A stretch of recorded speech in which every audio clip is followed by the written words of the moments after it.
Dans cette vidéo, j'aimerais voir avec vous quel est le type de cible que vous devez prendre sur le parcours. Quand je pose la question à mes élèves, qu'est-ce qu'ils visent, ils me répondent à peu près tous la même chose. Ils me disent, je vise au milieu, tout droit devant, ou au milieu du fairway, on va dire. Je vise la gauche du fairway, la droite du fairway, le milieu du green, etc. etc.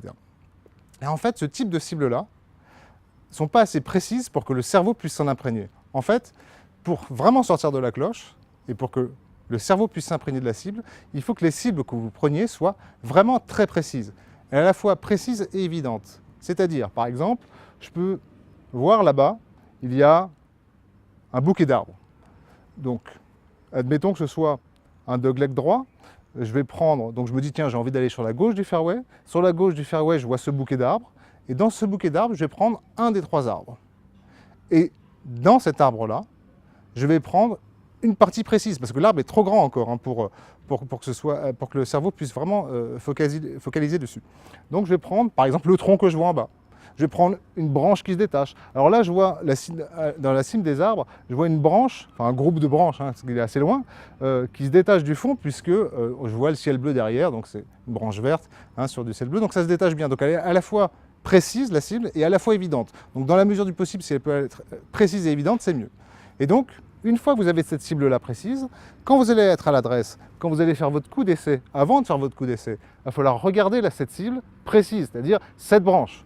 Faire le coup d'essai avec la cible en tête, revoir cette cible-là, et à chaque fois que vous allez regarder là-bas, vous allez regarder votre cible précisément, c'est-à-dire la cime de l'arbre, cette branche que je vois qui se détache du fond et qui flotte dans le ciel.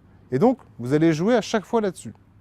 Donc, je vous recommande dans votre routine, quand vous vous mettez derrière la balle, de choisir là où vous voulez mettre votre balle, positionner votre balle par rapport à votre stratégie, faire comme un entonnoir, c'est-à-dire je vais aller à gauche, il y a trois arbres, je prends un des arbres, dans l'arbre, je prends le tronc ou une branche ou quelque chose, ça peut être une fenêtre d'une maison, ça peut être ce que vous voulez, du moment que c'est précis et évident.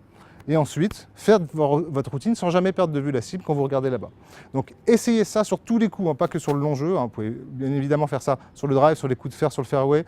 Et on verra après dans les courses ce qu'on fait pour avoir des cibles vraiment précises au chipping, au putting, etc. etc. Mais faites déjà ça jusqu'au j'approche et vous allez voir, le résultat est étonnant et ça va vraiment commencer à vous faire sortir de la cloche. Donc bon golf et à très bientôt. Pour continuer l'aventure, je vous donne rendez-vous sur mon site Enface Golf, www.enfacegolf.com, où vous allez pouvoir retrouver tous mes cours que je donne sur le golf du Paris Country Club. Vous pouvez aussi télécharger mon application 15 minutes Golf Coach. C'est une application pour iPhone qui va vous permettre de voir des vidéos et de vous entraîner avec un audio coach. Et enfin, vous pouvez acheter mon livre « Je veux jouer au golf avec régularité » qui est un livre sur le mental de golf. Alors à très bientôt.